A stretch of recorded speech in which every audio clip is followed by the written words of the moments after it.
ಅಮ್ಮ ಮತ್ತು ಮಗಳು ಪ್ರೇರಣಾದಾಯಕ ಕನ್ನಡ ಕತೆ. ಧಾರವಾಡ ಹತ್ತಿರದ ಒಂದು ಸಣ್ಣ ಹಳ್ಳಿಯಲ್ಲಿ ಸುಧಾ ಎಂಬ ಹುಡುಗಿ ತನ್ನ ತಾಯಿ ಲೀಲಾವತಿಯ ಜೊತೆ ವಾಸಿಸುತ್ತಿದ್ದಳು. ಲೀಲಾವತಿ ತುಂಬ ಕಷ್ಟಪಟ್ಟು ಮನೆಯ ಕೆಲಸ ಮಾಡಿ, ಹೊಲದಲ್ಲಿ ಕೂಲಿ ಕೆಲಸ ಮಾಡಿ ಸುಧಾಳಿಗೆ ಉತ್ತಮ ಶಿಕ್ಷಣ ಕೊಡಿಸಲು ತೊಡಗಿಕೊಂಡಳು. ಸುಧಾಳು ಚಿಕ್ಕಂದಿನಿಂದಲೇ ಓದುವುದನ್ನು ಬಹಳ ಇಷ್ಟಪಡುತ್ತಿದ್ದಳು. ಆದರೆ ಅವರ ಮನೆತನದಲ್ಲಿ ಹುಡುಗಿಯರು ಹೆಚ್ಚು ಓದುವುದಿಲ್ಲ ಎಂಬ ಸಂಪ್ರದಾಯದ ಕಾರಣ ಸಂಬಂಧಿಕರು, ನೆರೆಹೊರೆಯವರು ಲೀಲಾವತಿಗೆ ಒತ್ತಡ ತಂದು ಹುಡುಗಿಯನ್ನು ಓದಲು ಬಿಡದೆ ಮದುವೆ ಮಾಡಿಕೊಟ್ಟರೆ ಒಳಿತು ಎಂದು ಸಲಹೆ ಕೊಡುತ್ತಿದ್ದರು. ಆದರೆ ಲೀಲಾವತಿ ನಿಶ್ಚಯ ಮಾಡಿಕೊಂಡಳು, ತನ್ನ ಮಗಳು ಒಬ್ಬ ದೊಡ್ಡ ವೈದ್ಯೆಯಾಗಬೇಕು. ಆಗಲೇ ಕಷ್ಟದ ದಿನಗಳು ಆರಂಭವಾಯಿತು.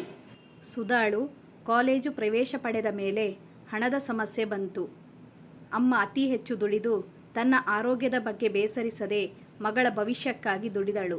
ಕೆಲವೊಮ್ಮೆ ಹೊಟ್ಟೆ ಹಸಿವಾದರೂ ಮಗಳಿಗಾಗಿ ದುಡಿದಳು. ಒಂದು ದಿನ ಸುಧಾಳು ವೈದ್ಯೆ ಆಗಿ ಆ ಹಳ್ಳಿಗೆ ಹಿಂತಿರುಗಿದಳು. ಜನರು ಅಚ್ಚರಿಪಟ್ಟರು. ಈಗ ಅವರೆಲ್ಲ ಅಮ್ಮನ ಸಹನೆ ಮತ್ತು ತ್ಯಾಗವನ್ನು ಹೊಗಳಿದರು.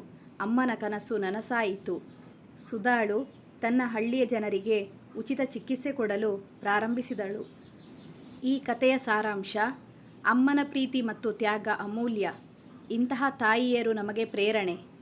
ಹೋರಾಟ, ಸಮರ್ಪಣೆ ಹಾಗೂ ಶ್ರಮದಿಂದ ಯಾವುದೇ ಗುರಿಯನ್ನು ಸಾಧಿಸಬಹುದು. ಕಷ್ಟಗಳು ಬಂದರೂ ಹಿಂತಿರುಗಬೇಡಿ. ನಿಮ್ಮ ಕನಸು ನಿಮ್ಮ ಜೀವನದ ಮಾರ್ಗದೀಪ.